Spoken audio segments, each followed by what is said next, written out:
수요 영상 예배에 함께 하시는 우리 성도님들을 환영하고 축복합니다. 오늘 말씀에 귀 기울이는 우리의 심령 가운데에 또 주님 말씀하시고 또 그 말씀 가운데에 우리에게 위로와 평안을 주시기를 소망합니다. 오늘 우리 찬송가 528장 우리 예수가 우리를 부르는 소리, 이 찬송으로 주 앞에 함께 올려드리겠습니다. 예수가 우리를 부르는 소리, 금성 부드러워 문 앞에 나와서 사면을 보며 우리를 기다리네. 오라 오라 방황치 말고 오라. 죄 있는 자들아 이리로 오라. 주 예수 앞에 오라.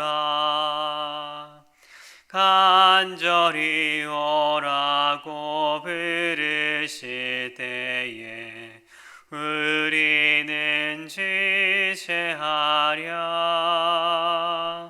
주님의 은혜를 왜 아니 받고 못 들은 채 하려나. 오라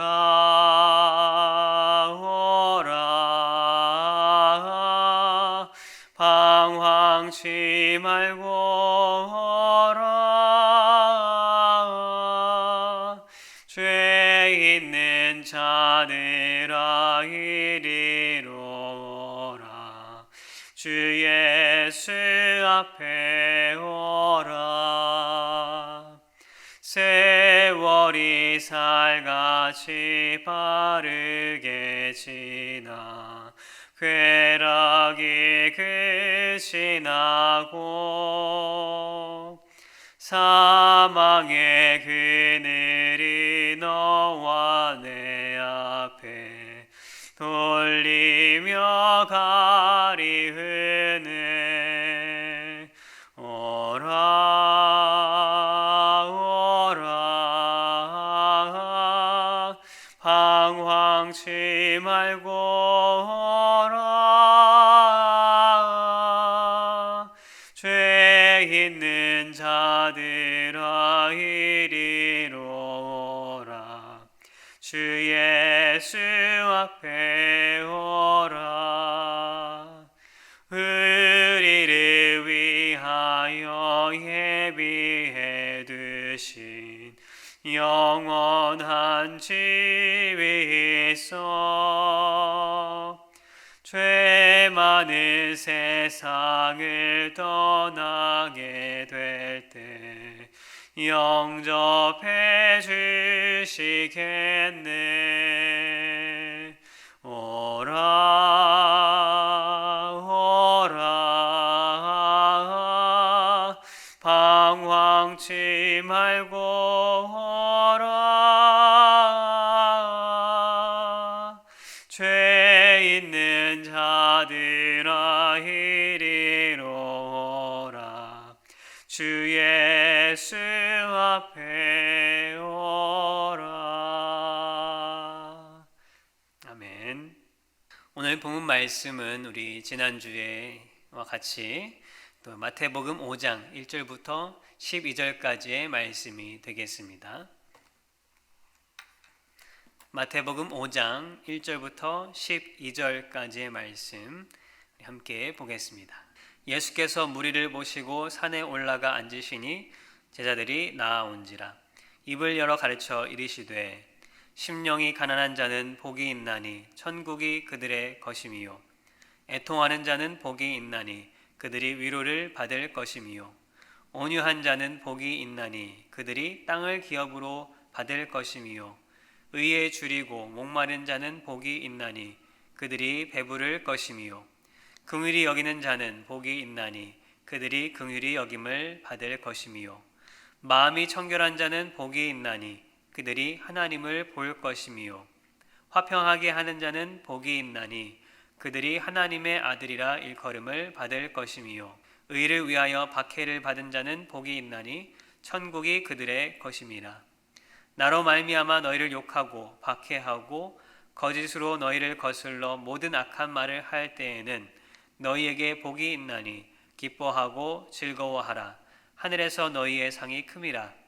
너희 전에 있던 선지자들도 이같이 박해하였느니라. 아멘. 지난 시간 우리 마태복음에 기록된 우리 산상수훈의 배경에 대해서 우리 함께 말씀을 나누었습니다. 예수님께서 산에 올라가 앉으시고 그 앞에 나온 제자들에게 입을 열어서 말씀을 하셨습니다.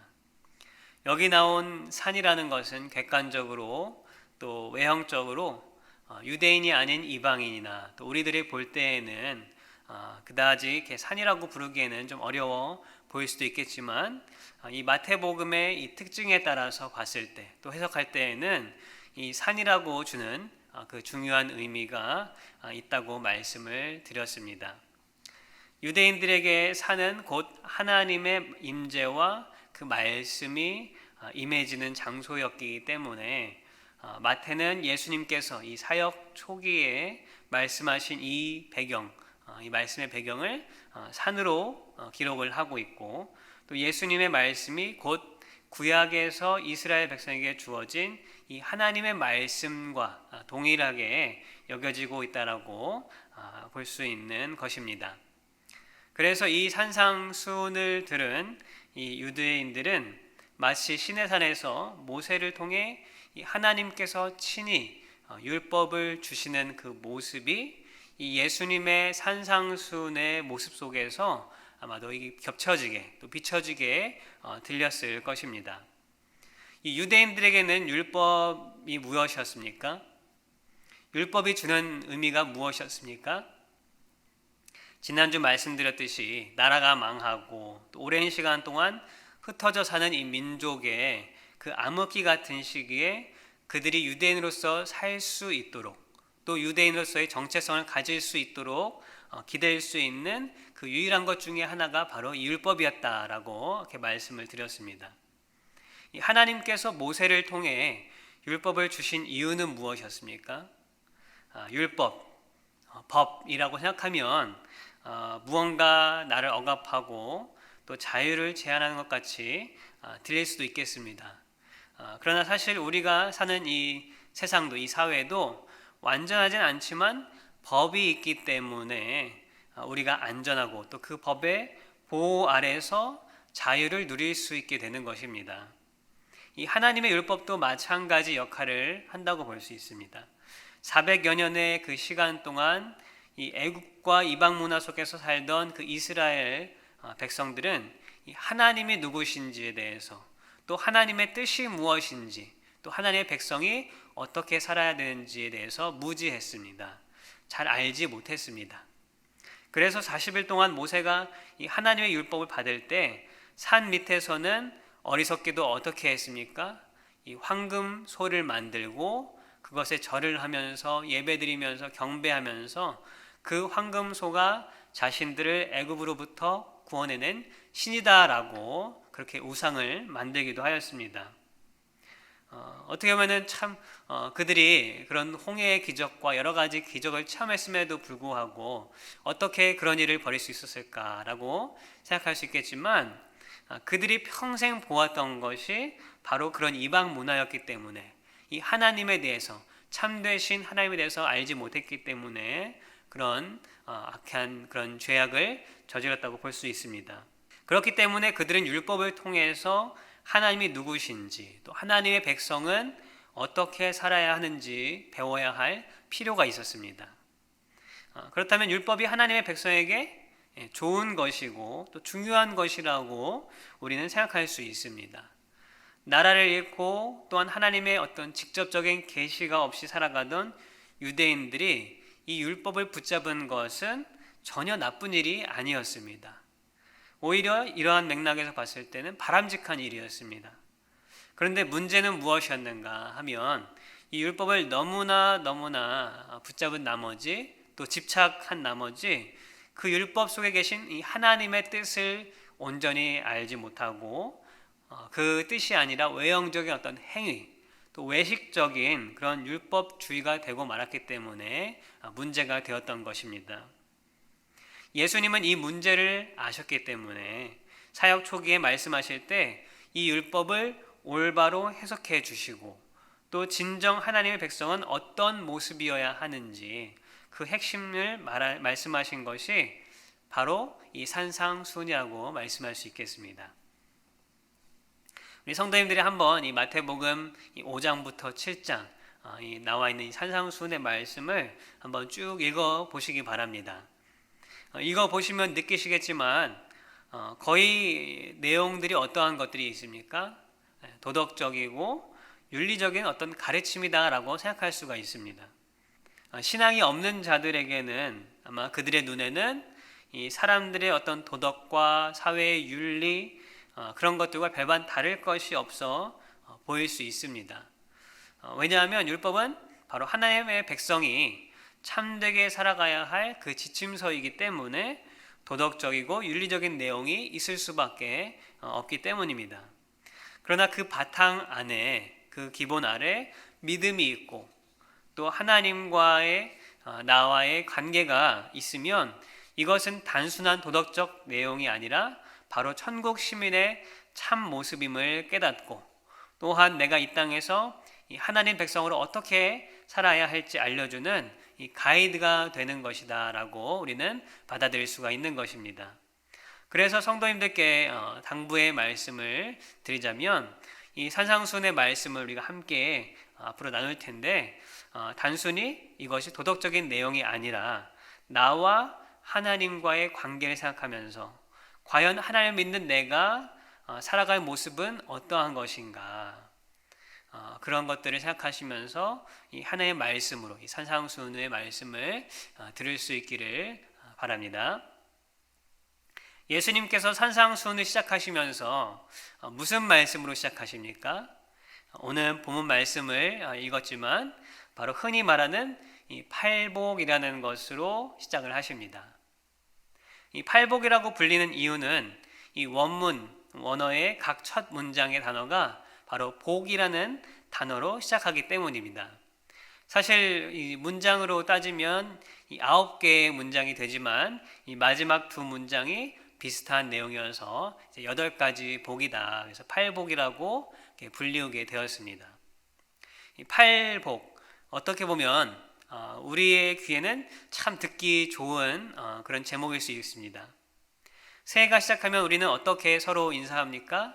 새해 복 많이 받으세요. 해피 뉴 이어 이렇게 서로에게 새해 첫날부터 기분이라도 좋으라고 복에 대해서 서로 인사하고 또 축복을 합니다.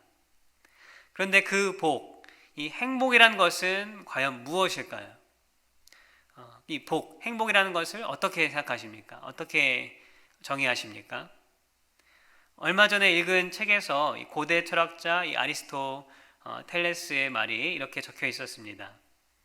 다른 모든 것은 원하는 사람도 있고 원하지 않는 사람도 있다.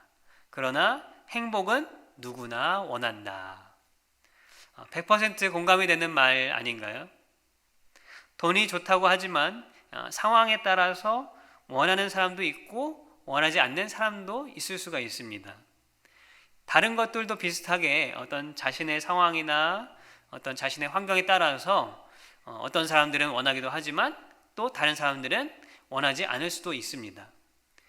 그렇지만 아마 전 세계 어떤 사람에게 물어보든 간에 이 자신의 행복을 원하지 않는 사람은 거의 없을 거라고 봅니다. 그런데 이 책의 저자가 던지는 그 다음 말은 이것입니다. 그러나 행복은 어떤 것인가 라고 물으면 같은 대답은 없다. 행복이란 무엇입니까? 라고 물어보게 된다면 어떤 사람은 이렇게 행복에 대해서 말하고 또 어떤 사람은 행복은 이러이러한 것이다 라고 각자의 환경과 생각에 따라서 그 행복의 정의에 대해서 다르게 말한다는 것입니다. 즉 사람들은 저마다의 행복론이 있다라는 것입니다. 여기 예수님께서 말씀하신 복도 마찬가지입니다. 우리가 팔복이라고 들었을 때 아마도 대부분 사람들은 듣기 좋고 기분 좋은 단어로 이 복이라는 단어를 아마 생각했을 것입니다. 그런데 우리는 정말로 우리가 생각하는 그 복, 내가 생각하는 그 복과 예수님께서 말씀하신 그 복은 서로 같은 것일까요? 그렇습니다. 우리가 산상수훈을 들으면서 첫 번째 우리가 해야 할 일은 이 나의 행복론, 내가 생각하는 이 행복, 복이라는 것과 예수님의 행복론이 같아지는 그 작업이 필요합니다. 이 하나님의 말씀, 율법을 우리에게 주실 때 하나님은 분명히 우리가 행복해지기 위해서 또 복을 받기 위해서 그 말씀, 그 율법을 주셨습니다. 우리 창세기 1장 28절에 하나님께서 이렇게 말씀을 하십니다. 인간을 창조하신 후에 처음으로 말씀하시는 것인데 어떻게 말씀하시냐면 하나님이 그들에게 복을 주시며 이렇게 시작합니다. 하나님이 그들에게 복을 주시며 이제 명령을 하시죠. 생육하고 번성하라. 하나님은 처음부터 우리에게 복, 행복이라는 것을 주셨고 또 그 복을 누리기 위해서 말씀을 주셨습니다. 그렇다면 그 복은 과연 무엇인가? 하나님 또 예수님의 이 행복론은 무엇인가? 오늘 이 시간 함께 나눠보고자 합니다. 복하면 떠오르는 성경 구절이 혹시 있으십니까? 많은 말씀들이 있겠지만 저는 시편 1편이 아마 대표적인 구절이 아닌가 싶습니다. 시편 1편에서 복이 있는 사람은 이라고 시작을 합니다.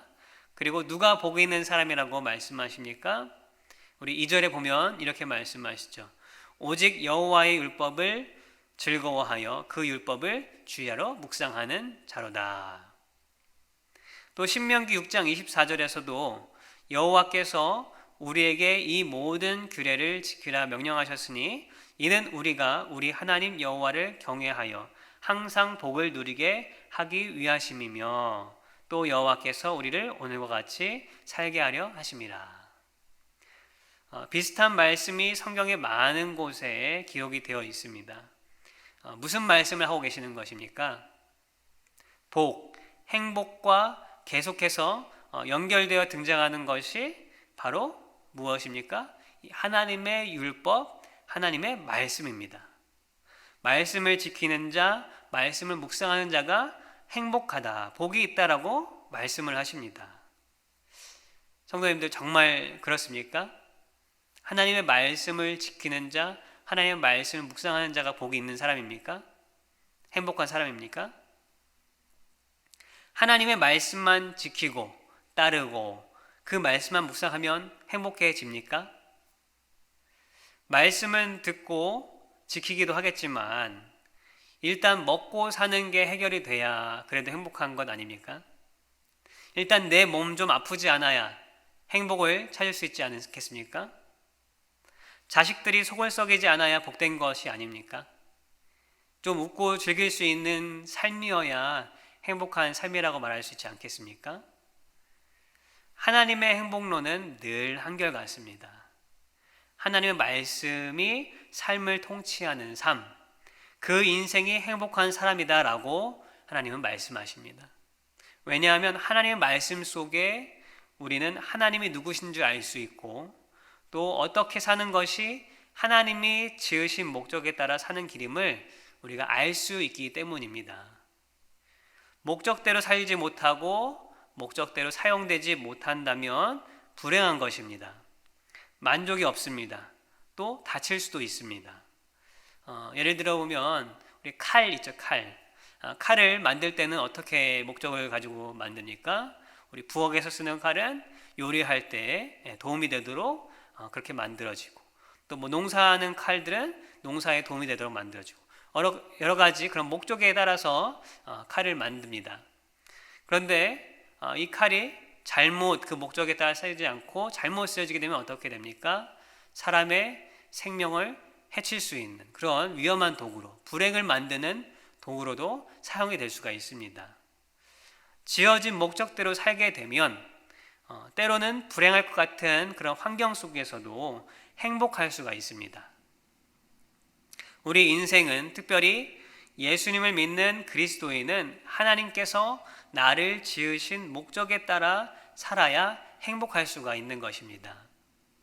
그리고 하나님 말씀 안에 거하는 것만이 그 목적을 향해 걸어갈 수 있는 그 길이라는 것을 알 수 있는 우리 모두가 되기를 소망합니다. 최근에 어떤 디자이너의 그 유튜브 영상을 본 적이 있습니다. 제가 거의 지난 1년 동안 교회 영상 또 방송 이런 편집 그런 일들을 많이 했습니다. 그래서 유튜브에서 이렇게 종종 그런 관련된 영상들을 많이 찾아서 보고는 했습니다. 그러다 보니까 이 유튜브가 저절로 그런 관련된 디자인 그런 거에 대해서 이렇게 영상을 추천을 합니다. 우연히 어떤 한 디자이너의 그 영상을 발견하게 되었는데 이분이 무슨 이야기를 하는가 하면 이 디자이너라는 것은 사실 그 현대에 와서 이제 상업적으로 미술을 사용해서 생긴 분야입니다. 원래 기본이 뭐예요? 디자인의 기본은 미술이죠, 미술. 그림을 그리는 것, 즉 어떤 예술의 영역입니다. 그러니 디자인을 하려면 이렇게 미술을 기본적으로 하게 되는데 주위에 혹시 누가 미술을 한다 아니면 그런 어떤 그림 그리는 것으로 진학을 한다, 학교를 간다라고 한다면 아마 우리의 생각 가운데에 대부분 제일 먼저 떠오르는 생각이 그림을 그려서 미술을 해서 어떻게 먹고 사는가 하는 생각일 것입니다. 이 디자이너도 그런 생각을 했었고 또 물어보는 사람도 있었는지 거기에 대해서 그 문제에 대해서 이제 영상을 올린 것을 보았습니다. 그분이 하는 결론은 무엇인가?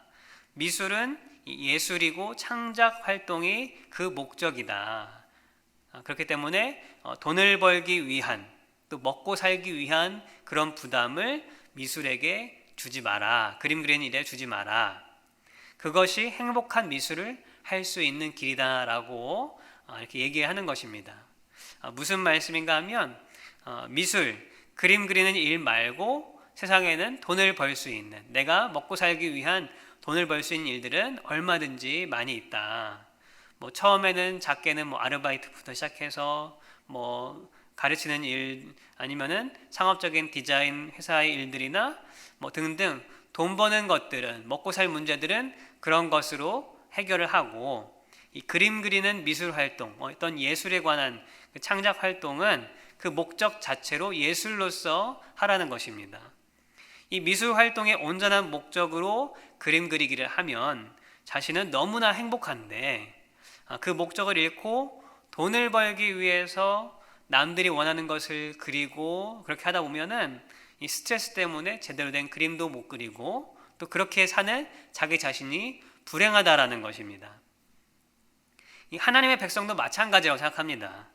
이 하나님께서 주신 이 복이라는 것은 결국 하나님 말씀 안에서 하나님을 찾고 그 하나님만으로 만족하는 것이 아니겠습니까? 그 하나님을 온전하고 순수하게 알고 그 관계를 유지할 때 우리는 우리 인생의 목적이 성취되는 것이고 그것으로 행복을 찾을 수가 있다는 것입니다.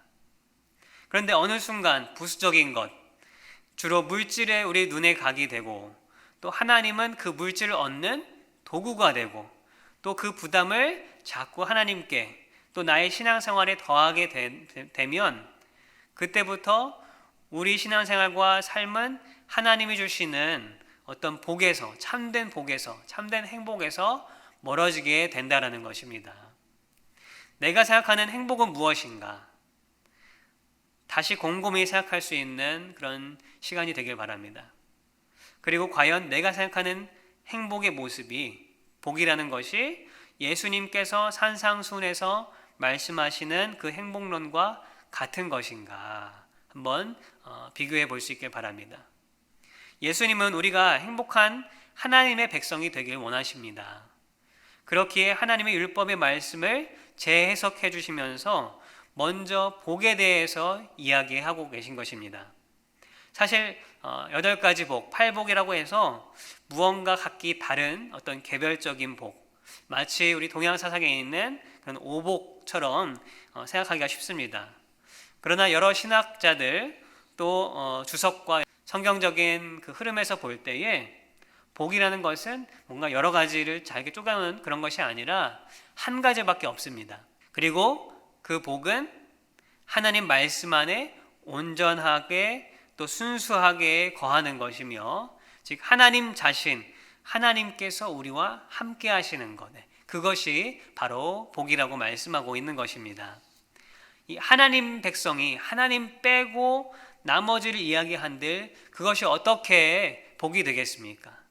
반대로 다른 것이 다 빠지고 없어도 하나님이 함께 하신다면 그것이 우리에게는 복이 되는 줄 믿습니다. 예수님의 산상수훈 첫 부분인 이 팔복도 마찬가지입니다. 사실 우리말 성경은 이 해석상, 이제 번역상 이 어순이 바뀌어서 그렇지만 이 시편 1편과 마찬가지로 복 있는 자들은 이러이러하다라고 이런 어순으로 쓰여져 있습니다. 번역을 하자면 비슷하겠지만 우리에게 다가오는 어떤 감정적으로 느낌적으로 다가오는 그 의미가 좀 다릅니다. 영어 번역도 마찬가지로 Blessed are those라고 이렇게 번역을 해놓았습니다. 무슨 말씀인가 하면 심령이 가난하고 애통하고 온유해서 복을 얻는 것이 아니라 복이 있는 자, 즉 하나님께서 복을 주시는 자들은 심령이 가난해지고 애통하게 되고 온유한 자가 된다라는 뜻으로 해석할 수 있다는 것입니다. 예수님은 새로운 복을 주시려고 팔복을 말씀하시고 산상수훈을 말씀한 것이 아닙니다. 이어서 나오는 말씀이지만 우리 5장 17절 말씀처럼 내가 율법이나 선지자를 폐하러 온 줄로 생각하지 말라. 폐하러 온 것이 아니요 완전하게 하려 함이라. 예수님은 구약의 율법과 하나님의 말씀에 담겨져 있는 것을 무언가 새로운 것으로 대체하고 바꾸는 것이 아니라 그동안 유대인들이 잘못 해석하고 적용한 그 말씀의 그 본래의 의미를 전달하는 것입니다. 8가지 새로운 어떤 복이 아니라 하나님께서 아까 말씀하신 그 창세기, 창조부터 말씀하신 그 복, 그 행복론을 다시 우리에게 깨우쳐 주시려고자 이 팔복으로 이 산상수훈을 시작하신 것입니다. 말씀을 정리합니다. 우리는 코로나와 여러 사회 정서와 또 교회의 상황들 속에서 어쩌면 더더욱 이 행복이란 무엇인가에 대해서 생각할 수 있는 시대를 살고 있다고 할 수 있습니다. 소득은 줄어서 풍족하지 못할 수도 있고 집안에서만 지내는 시간이 늘어서 정신적으로나 또 육체적으로 쇠약해질 수도 있지만 그런 상황들 때문에 눈에 보이는 어떤 손에 잡히는 것으로 우리의 행복을 채울 수 없음을 우리는 더욱 깨달아야 할 줄 믿습니다. 우리를 행복하게 하는 것, 우리의 참된 복은 오직 하나님 한 분뿐입니다.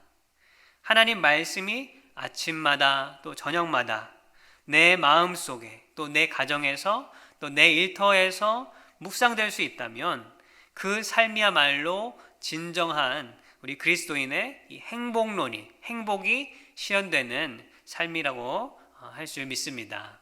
성도님들 행복하십니까? 또 행복해지기 원하십니까? 주님의 말씀에 귀 기울이고 우리가 하나님을 온전하고 순수한 마음으로 신뢰하여서 우리 주님 주시는 이 참된 행복 속에 살아가고 또한 나아가서 그 소망 없는 내 이웃들에게 그 행복을 전할 수 있는 우리 모두가 될 수 있기를 주님의 이름으로 축복합니다. 기도하겠습니다. 주님, 우리가 행복해지기를 우리 자신보다 더 주님이 원하신 줄 믿습니다. 하나님만이 진정한 내 삶의 행복이요 목적이 되는 우리 모두의 삶 되게 하여 주시옵소서. 세상은 끈질기게 우리를 그 행복이 아니라 세상의 행복으로 눈을 돌리게 하려 유혹합니다. 오직 주님의 말씀으로 깨닫게 하시고 영원한 복을 소망하는 우리 모두가 되게 하여 주시옵소서. 예수님의 이름으로 기도합니다. 아멘. 하늘에 계신 우리 아버지여, 이름이 거룩히 여김을 받으시오며 나라가 임하시오며 뜻이 하늘에서 이루어진 것 같이 땅에서도 이루어지이다. 오늘 우리에게 일용할 양식을 주시옵고 우리가 우리에게 죄 지은 자를 사하여 준 것 같이 우리 죄를 사하여 주시옵고 우리를 시험에 들게 하지 마시옵고 다만 악에서 구하시옵소서. 나라와 권세와 영광이 아버지께 영원히 있사옵나이다. 아멘.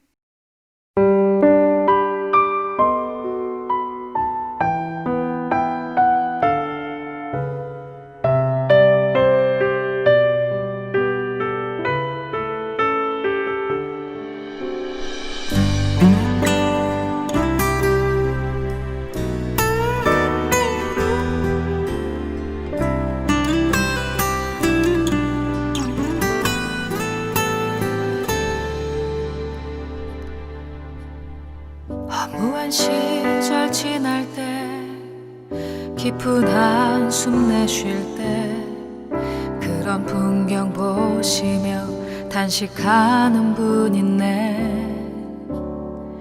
고와 같이 너희를 버려두지 않으리. 내가 너희와 영원히 함께하리라.